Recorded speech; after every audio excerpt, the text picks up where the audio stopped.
तो चलिए दोस्तों, आज हम लोग काइंड्स ऑफ एक्सिलरी वर्ब्स के बारे में जानते हैं कि काइंड्स ऑफ एक्सिलरी वर्ब्स कितने प्रकार की होती हैं और उनकी परिभाषा, उदाहरण आदि के बारे में आज चर्चा करेंगे इस वीडियो में। देखिए, काइंड्स ऑफ एक्सिलरी वर्ब्स जो होती हैं वो दो प्रकार की होती हैं। पहला कौन सा है? प्राइमरी एक्सिलरीज, प्राथमिक सहायक क्रियाएं। ठीक है, पहला प्राइमरी एक्सिलरीज, प्राथमिक सहायक क्रियाएं, और दूसरा जो है वो है मॉडल एक्सिलरीज। इसे कहते हैं मॉडल्स, मॉडल्स भी कहते हैं हिंदी में विधि सूचक सहायक क्रियाएं। इसे विधि सूचक सहायक क्रियाएं भी कहते हैं। ठीक है, मॉडल एक्सिलरीज, विधि सूचक सहायक क्रियाएं। ठीक है, तो चलिए पहला जो है प्राइमरी एक्सिलरीज, इसकी परिभाषा देखते हैं और इसके अंतर्गत आने वाली कौन कौन सी क्रियाएं हैं उनको देखते हैं। वाक्य में प्रयोग के आधार पर भी इसको देखेंगे।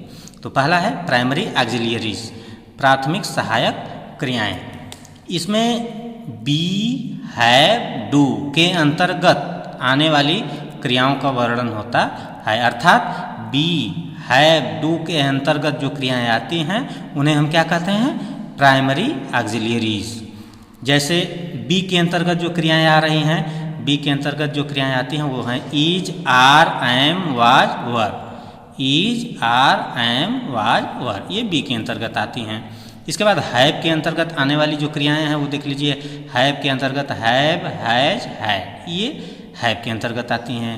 और डू के अंतर्गत आने वाली जो क्रियाएं हैं वो हैं डू, डज, डिड। तो बी के अंतर्गत आने वाली क्रियाएं, हैव के अंतर्गत आने वाली क्रियाएं तथा डू के अंतर्गत आने वाली क्रियाओं को ही प्राथमिक सहायक क्रियाएं कहते हैं। इनको याद रखिएगा, इन्हीं क्रियाओं को प्राथमिक सहायक क्रियाएं कहते हैं। जैसे अब वाक्यों के माध्यम से इसको देखा जाए, जैसे आई एम रीडिंग बुक, ये जो एम यूज हुआ है, देखिए एम, ये बी के अंतर्गत आए। बी में देखिए एम है ना, तो बी के अंतर्गत ये एम का प्रयोग हुआ है। तो एम यहाँ पर जो सहायक क्रिया प्रयुक्त हुई है यह प्राइमरी एक्सिलरी के रूप में प्रयुक्त हुई है।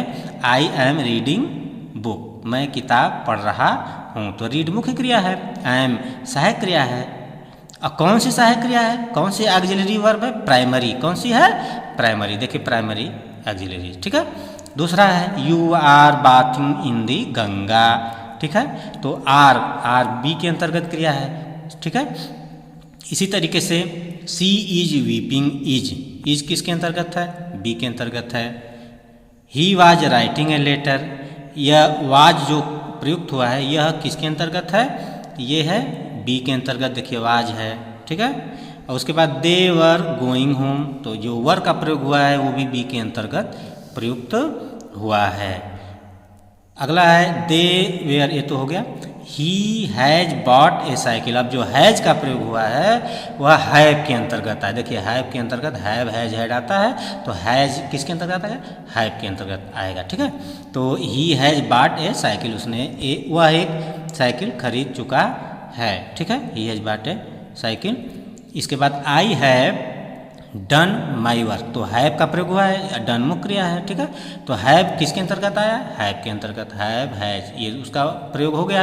अब हैड का भी देख लीजिए, जैसे he had reached there before the sunset, सूर्यास्त से पहले वह वहाँ पहुँच चुका था। तो हैड का प्रयोग देखिए, हैड का प्रयोग किसके अंतर्गत आया है? हैव के अंतर्गत। देखिए हैड का प्रयोग आया है।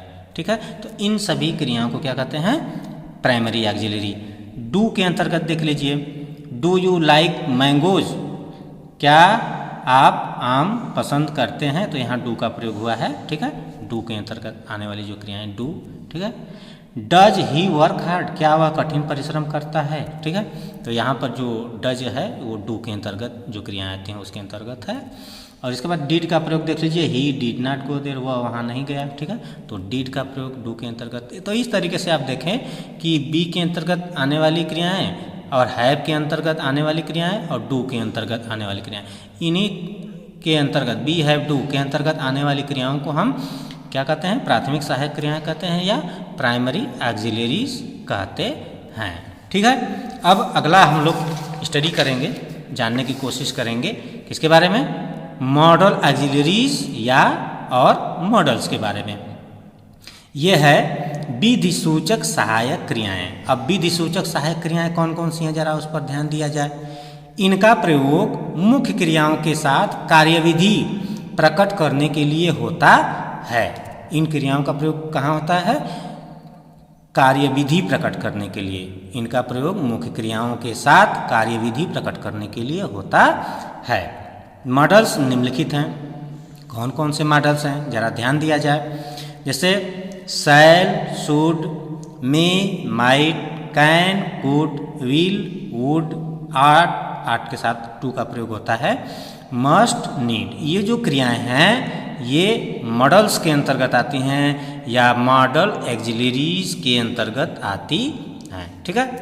अब इनका प्रयोग जैसे वाक्य में कैसे करते हैं इसको देख लिया जाए। जैसे आई कैन डू इट। ठीक है, आई कैन, देखिए कैन का प्रयोग हुआ है। कैन देखिए इसमें आया है ना, कैन, ये देखिए यहाँ पे कैन का प्रयोग हुआ है। ठीक है, कैन इसमें है और इसी कैन का प्रयोग यहाँ पे हुआ है। आई कैन डू इट, मैं इसे कर सकता हूँ, तो कैन का प्रयोग हुआ है। कैन किसके अंतर्गत आया है? मॉडल एक्सिलरीज के अंतर्गत। Would you pass the T pot, तो यहाँ पर जो वुड का प्रयोग हुआ है, ठीक है, ये किसके अंतर्गत आया है? यह मॉडल एक्सिलरीज के अंतर्गत आया है। Hari could not go there yesterday, देखिए कुड का, देखिए यहाँ पे कुड है ना, तो कुड का प्रयोग यहाँ पे हुआ है। Hari could not go there yesterday, Hari कल वहाँ नहीं जा सका। ठीक है ना। Mohan will help you, Mohan आपकी सहायता करेगा, तो विल देखिए इसमें आया है। A will, can, could, will, देखिए विल आया है ना, तो विल भी क्या है? मॉडल से या मॉडल एक्सिलरीज है। अच्छा, उसके बाद आई शैल हेल्प योर फ्रेंड, मैं आपके मित्र की सहायता करूँगा, तो शैल का प्रयोग देखिए यहाँ पे है, शैल इसमें है, मॉडल्स में है।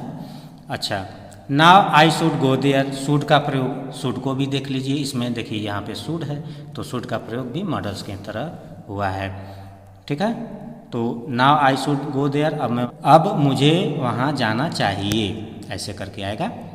अच्छा, अगला है he might get good marks due to his hard work, ये पूरा वाक्य है, तो वह, इसका अर्थ है कि वह अच्छा अंक पा सका, किसकी वजह से? हार्ड वर्क की वजह से। Due to his hard work, कठिन परिश्रम की वजह से वह अच्छा अंक पा सका, तो यहाँ पर माइट का प्रयोग हुआ है। और माइट किस में आता है? मॉडल्स में आता है। ये देखिए माइट इसमें है ना, देखिए माइट का प्रयोग हुआ है। You must go there, must का प्रयोग हुआ है। मस्ट देखिए मॉडल्स में है, मस्ट। ठीक है, तो मस्ट का प्रयोग इसके अंतर्गत हुआ है। यू मस्ट गो देयर यानी आपको वहाँ जाना ही चाहिए, माने जहाँ अवश्य जोर दिया जाए तो वहाँ पर मस्ट का प्रयोग होता है। यू मस्ट गो देयर, आपको वहाँ जाना ही चाहिए। ठीक है, ऐसे करके तो मस्ट का प्रयोग हुआ है, जो कि मॉडल्स के अंतर्गत है, मॉडल एक्सिलरीज के अंतर्गत है। अगला है we are to obey our teachers, हमें अपने शिक्षकों की आज्ञा का पालन करना चाहिए, तो आर्ट टू, देखिए आर्ट टू का प्रयोग, आर्ट टू मॉडल्स के एग्जाम्पल के रूप में है और इसका प्रयोग वाक्य में हुआ है। We are to obey our teachers. Next है you need not go there, आपको वहाँ जाने की ज़रूरत नहीं है, आवश्यकता नहीं है, तो देखिए नीड मॉडल्स के एग्जाम्पल के रूप में है और इसका प्रयोग सेंटेंस के रूप में हुआ है। You need not go there.